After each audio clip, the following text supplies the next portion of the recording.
Samajwadi party मुखिया अखिलेश यादव ने एक बार फिर से अपनी किरकिरी जमकर करवा ली है। दशकों से राजनीति में होने के बाद भी जिस तरह की नासमझी उन्होंने और उनकी पार्टी ने दिखाई है, उससे यही लगता है कि पार्टी अब भगवान भरोसे ही चल रही है। दरअसल यूपी विधान परिषद यानी एमएलसी की 2 सीटों के उपचुनाव के लिए समाजवादी पार्टी ने नंबर्स न होने के बाद भी अपना उम्मीदवार खड़ा किया था। पार्टी ने आदिवासी समाज की कीर्ति कोल को टिकट दिया था। अखिलेश यादव सहित पार्टी के सभी बड़े नेता उनके नामांकन में शामिल हुए थे, लेकिन नामांकन पत्र सत्यापन में सपा प्रत्याशी कीर्ति कोल का पर्चा ही रद्द हो गया। और पर्चा रद्द होने की वजह है कीर्ति कोल की कम उम्र।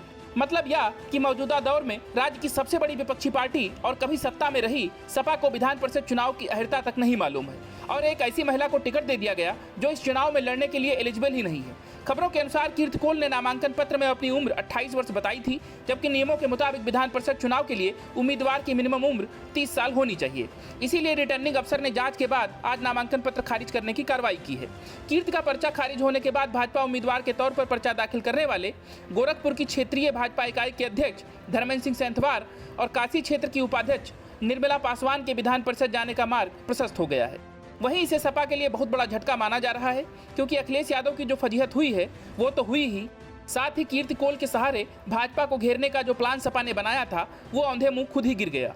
दरअसल सपा रणनीतिकारों की योजना थी कि आदिवासी समाज की महिला को इन चुनाव में टिकट देकर सभी का समर्थन उसके लिए मांगा जाएगा, लेकिन भाजपा अपने उम्मीदवार को जिताने की वजह से कीर्ति का समर्थन करेगी नहीं, तो इस तरह भाजपा को आदिवासी विरोधी कहकर घेरा जा सकता है। लेकिन इस प्लान की ऐसी तैसी खुद उन्हीं रणनीतिकारों ने कर दी।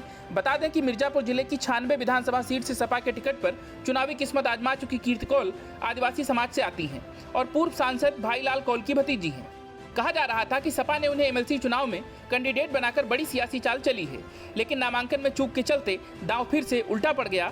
लेकिन मजे की बात यह है कि तकनीकी आधार पर नामांकन खारिज हो जाए या कोई आपत्ति हो, कोई तथ्य छुपाया गया हो या फिर शपथ पत्र झूठा हो तो वो एक अलग विषय हो सकता है, लेकिन अगर उम्र के आधार पर पर्चा खारिज हो जाए तो इसका मतलब है कि नासमझों की फौज पार्टी चला रही है और आपको मजाक बनने का मौका खुद ही दे रही है। गौरतलब है कि उत्तर प्रदेश की जिन 2 एमएलसी सीटों पर उपचुनाव हो रहे हैं उसमें एक सपा नेता अहमद हसन के निधन और बीजेपी के ठाकुर जयबीर सिंह के इस्तीफे की वजह से सीटें खाली हो गई थी।